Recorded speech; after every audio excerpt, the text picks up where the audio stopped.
this lesson, we're going to take a look at some of the signatures associated with uranium enrichment and uranium processing that could be indicators that a clandestine facility or an entire clandestine enrichment program is in operation. So let's first take a look at the materials. Now, if you recall back to the enrichment lectures, there are two materials that are generally used for uranium enrichment. If you're talking EMIS and AVLIS, then it's going to be a solid metallic product. And if you're talking about basically all the other methods, then it's going to be uranium hexafluoride for the gaseous separation methods. Now, the metallic uranium, if that's what's being used, the chances that it's going to be obvious from outside the facility or detectable outside of the facility are basically zero. The uranium metal doesn't really interact. It's not going to require large storage containers like we see with UF6. It's not going to, interact with the environment and then turn into something else that can be subsequently detected. It's not probably going to be a good indicator that an enrichment facility is in operation. UF6, on the other hand, does require all of those things. Storage containers, it requires tight environmental controls. And the reason for this is UF6 interacts with water, basically. And when it does so, it forms uranyl fluoride, UO2F2, and hydrofluoric acid, or HF. And so what you end up with is sort of a perpetual cycle of this water interacting with the UF6, creating a very caustic substance in hydrofluoric acid, and further being able to eat through whatever container that it happened to be in, and then causing an even greater interaction as more moisture gets in there. You're creating more uranyl fluoride, you're creating more hydrofluoric acid, which eats more of the container away, and so on and so forth, until you could get a pretty large amount of uranyl fluoride released into the environment. And I say could because while it doesn't have like the almost zero chance of being detected as something like uranium metal, if the proliferators are in any way competent, they're not going to store their UF6 outside so that you're not really going to get any external corrosion of the tanks, which would allow moisture to get in and start that chain reaction with the hydrofluoric acid.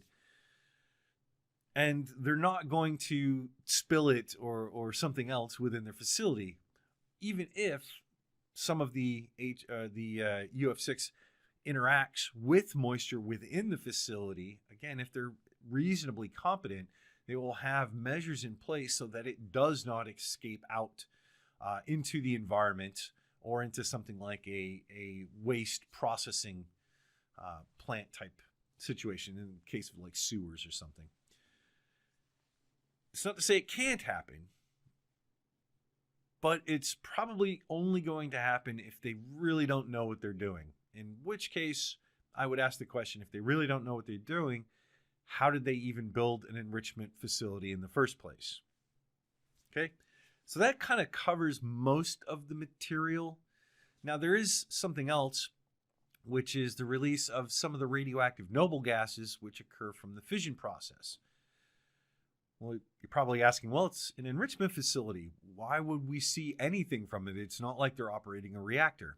Well, both uranium-238 and to a much lesser extent, uranium-235, undergo spontaneous fission. So if you had a lot of your source material, metallic uranium, uranium hexafluoride, if you had a lot of it in one place, then you would get a not insignificant or not undetectable amount of these noble gases being created just through the spontaneous fission of those materials. How much? Well, that depends. How much of these gases are going to be released depends very highly on how much of that uranium material they have in one place. And as far as being able to detect it outside the facility, Well, that again depends very highly on, first of all, them not being competent and having measures in place to not release any kind of gaseous emissions from the enrichment facility. But it also means that you would have to have aerial sampling occurring somewhere near the facility so that it could be definitely attributed to that facility. Otherwise, it could be from anywhere. Depending on where it's finally detected in the prevailing weather patterns, it could be mixed in with stuff from a legitimate nuclear site. So anyway, very, very difficult to use these uranium-specific material signatures for unveiling a clandestine operation. Now, industrial signatures are a little bit different. These actually could be more useful than trying to find like uranyl fluoride out in the environment. Now, industrial signatures is basically anything that has to do with where a facility is housed. And these could be things like the building itself, the amount of heat that a facility is putting out, the amount of power that a facility is drawing. All of these could be possible indicators. None of them by themselves are definite, so keep that in mind. But the more of these things that start getting added together, the more likely that this is a clandestine facility starts to emerge. So let's look at some of these signatures. Now, if we're talking about new facilities, these are, not existing or repurposed facilities, for contrast. Like I have in this little figure here, where we have a so-called toy factory surrounded by barbed wire and protected by armed guards.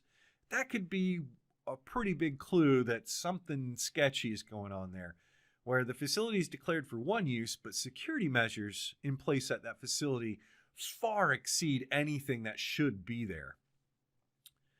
It could be that, again, a facility is declared for a particular use, and the physical size of the facility far exceeds what would normally be acceptable for that type of declared use. Power, either supply or consumption. Well, not really supply, it's power consumption, because all these enrichment methods, they take a lot of energy, right? So if you have a facility that, let's say, makes consumer plastics, and you see that it's drawing power that would be more closely associated with something like iron refining, then you might want to take a little closer look at that facility, because the power draw does not match what the stated use of the facility is. Excessive material coming in or out of the facility. If it's, you can make up your own example in your head, but if it's constantly got trucks moving material in and out, and it's only supposed to, similar facilities in the world, only say have a quarter or 1/10 of material going in and out of such a facility, another indicator that there's something sketchy going on. And then the heat signature, right? If it's supposed to be a garment factory, and if you look at it in thermal or infrared, it looks like a metal refining factory of some sort, then you have to raise the question of, well, where's all that heat coming from? It's not coming from the sewing machines. All of those things put together, if you had multiple of these, you could say, all right, there's something weird going on here. We need to take a closer look somehow. Whether or not you're able to take the closer look is something else entirely that may rely on national technical methods. Even if all of these get ticked off, you may not be able to prove beyond a shadow of a doubt that this is an undeclared enrichment facility. Now, if you coupled that with some possible environmental release, okay, now you're starting to paint a much better picture. The problem with these undeclared facilities is that all of this information has to be obtained from a distance. if you think about it, it kind of makes sense. A country which is hiding its some part of a nuclear program isn't really going to allow anybody near these facilities to verify whether or not they're being used for what they're supposed to be used. Even countries who have a nuclear infrastructure and are, want to develop and put into operation undeclared enrichment for a weapons program, the IAEA inspectors, unless it's a declared facility, in general, Iran is a different story and we'll talk about them later. In general, these inspectors do not have access to any facility that's not declared. So this is why things like industrial signatures become pretty important to possibly finding out about these undeclared facilities. Now, existing facilities have all the same things as a new purpose-built facility, but there are a couple caveats that make it a little bit more difficult. First of all, it could be an existing facility that was, converted, but they never said that it was converted, and to all intents and purposes to the outside world, it's still operating as to what it was. I bring back that whole, metal processing or metal refining operation, where if you had a facility for that and then repurposed it, but didn't say anything, a lot of those signatures I talked about, they may not be out of the ordinary. The heat being produced could be the same, right? Because the metal processing plants they generate a lot of heat. Power draw, again, this could be very close to what the original facility was doing. Material in and out, same thing. The security could be one of the only things that would be different if they added security into the existing facility. Although, again, if they were competent, perhaps they wouldn't do that. So adding new buildings onto existing structures, you can take all of the new facility signatures into account. You could have underground facilities, so you could have a clandestine operation put underneath an existing operational facility. There are so many different variations and permutations on how this could be done. Any one thing is not going to be a sufficient indicator. You need to have many, many different things all pointing to some kind of hidden operation. All right, let's look at equipment. So when we talk about equipment, what are the very specific signatures that go along with these different enrichment technologies? So if somebody wanted to develop, say, a laser isotope separator or separation system, what could be the things that they would need to have that could let us, an external agency, know that they may be interested in laser enrichment in a clandestine program? Well, unfortunately, because almost everything, actually with laser methods, everything is considered dual use or is available and is likely used in some other industry, there's not a whole lot we can go on. The lasers, there are a couple specifications to the lasers that would need to be met. Is that really an indicator? It depends on possibly what other industries or technologies do they already have in the country's infrastructure. Do they already have something that uses this type of equipment? If they do, it doesn't really mean much that they're acquiring more of it. Okay, the uranium vaporization equipment for something like AVLIS, you just heat it up really high. So any high temperature equipment could fit the bill, not really an indicator. High voltage power supplies to run the vaporization, to run the lasers, to run the potential plates where you're collecting the ionized material. Yeah, that's not really going to tell you anything at all because high voltage power supplies are everywhere. Let's look at centrifuge enrichment. Now, centrifuges could be something that we may be able to tell what's going on, but only if the technology and the pieces and bits of the centrifuge were not developed in that country itself. So in the case of centrifuges, it's all about export control, which is somebody trying to get a hold of technical information, materials, or even complete assemblies for uranium enrichment.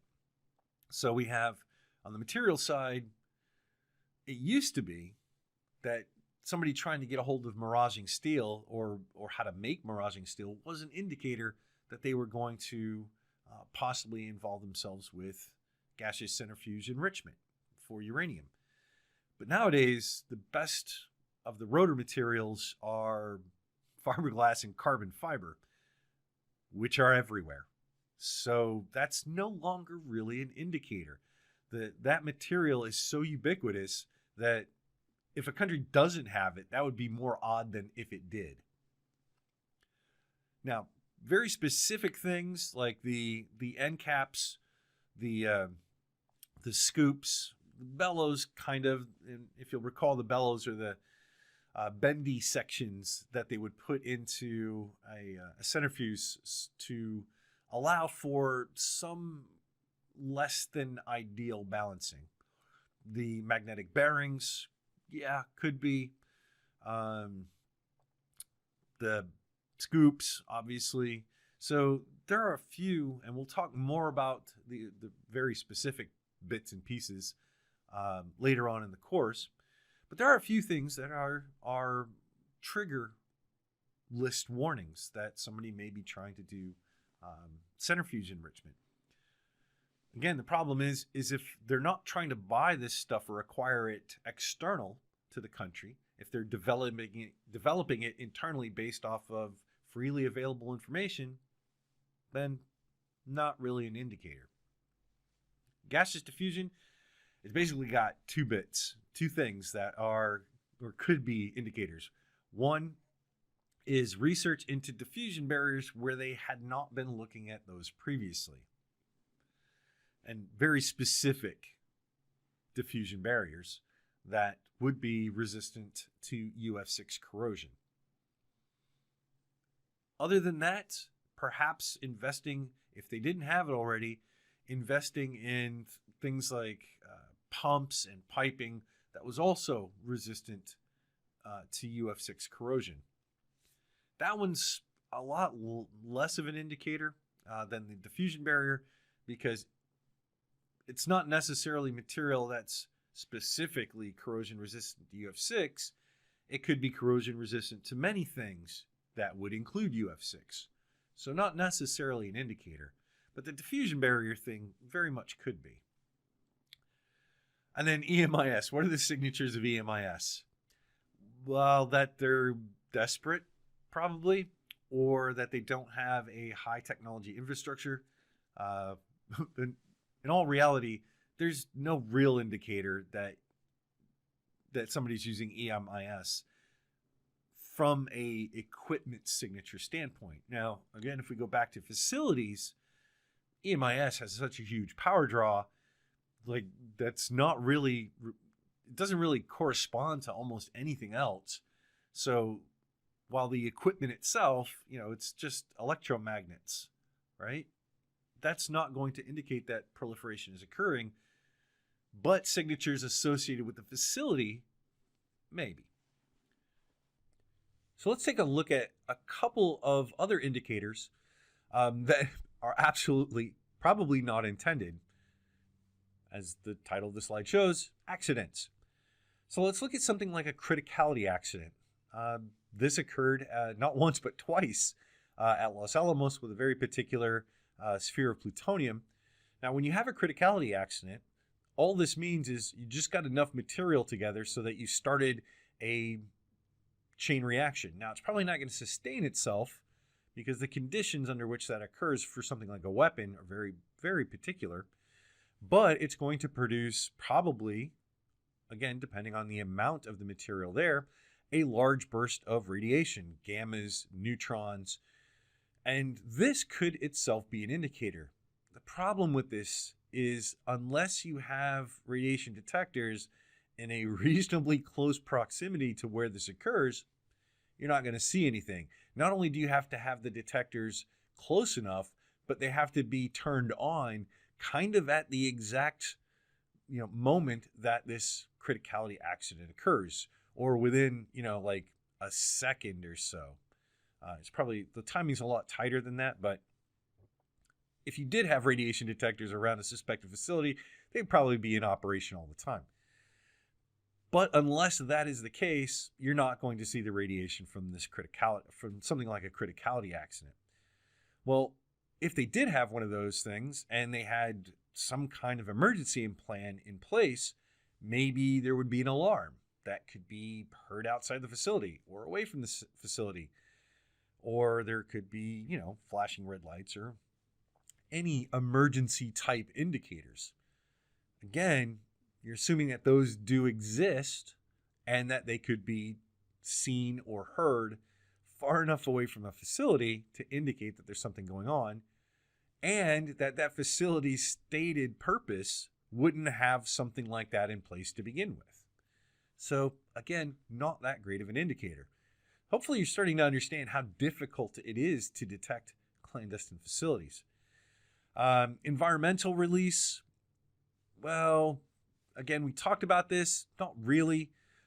If you did have that criticality accident, if you had a sufficient number of fissions that were generated because of it, we could again see those radioactive noble gases being produced in a reasonable amount. However, they would still have to escape the facility and then subsequently be detected by aerial sampling or something similar. Not impossible, kind of low probability though. And then finally, what about the workers that were irradiated because of this criticality accident? Maybe they would be taken to local medical facilities that had no idea what was going on and then have to explain something like, why are we seeing people that have acute radiation poisoning? That could definitely be an indicator, something that could be, would be reported at least internally to the facility. There could be that this information would subsequently get out to people who may want to, or may interpret it as, well, there's a clandestine facility near here, because otherwise, where did that happen? The chances of that happening are, I would say, almost non-existent, because if you are a country that is developing a clandestine nuclear program, what do you think is more likely? That you're going to take your irradiated workers to some kind of public health facility where it was possible or maybe even probable that it would become known that there was something involving radiation kind of nearby when nothing was declared?